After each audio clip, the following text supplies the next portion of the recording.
Houston area finalist for HEB's Quest for Texas Best. Please welcome Steve Coggins, owner of Primos Coffee Company out of the tiny town of Cove near Baytown. Good morning to you. Good morning. Thank you for having me. Well, you're also an anesthesiologist, so I have to ask you first, how in the world did you get into the coffee business? Well, my sister met a guy in college, and they got married, and they live in Nicaragua, and he runs his family's coffee farm.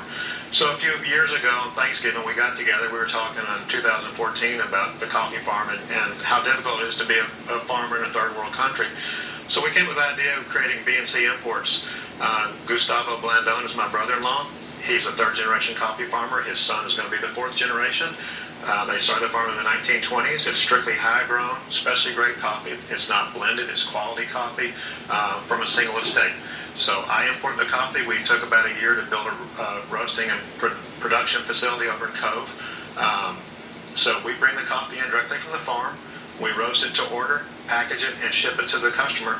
It still comes to you fresh within just a couple of days of being roasted. So it's as fresh as you get straight from the farm. Okay, when you say a couple of days from being roasted, is the roasting done here once the coffee beans leave Nicaragua and arrive? Sure. The green beans, these are the green beans. We're actually the top seller on Amazon for the home roaster for green beans.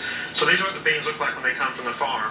And then when you roast them and they turn brown and they lose about 20% weight and a little bit in the increase in size, kind of like popcorn. It cracks and expands and loses weight. So you lose about 20% of the weight, but it gains in size about 20% as it's roasted. Interesting. Okay, so you've got the French press over there. Yeah, we're ready to plunge. It's been steeping for 4 minutes, so we plunge it. This is a medium roast, and it's ready to go.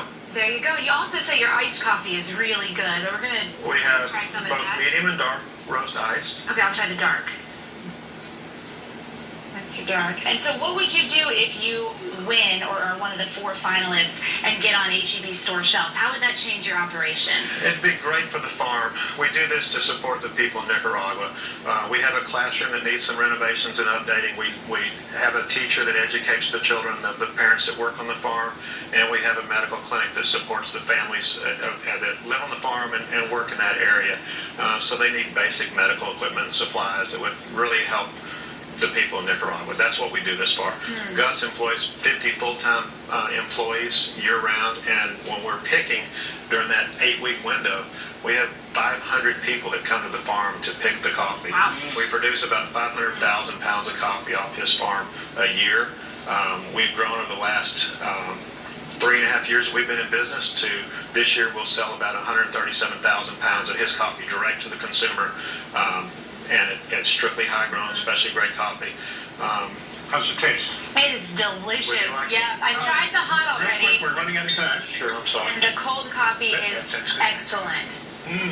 Very good. Thank you so much for coming in. Good luck to you. And we hope to see you on HEB store shelves. Thank you very much. All right, thanks And so we much. visit the shelves. Be sure to come back. I will. Yes. I'd love to. We'll be right back.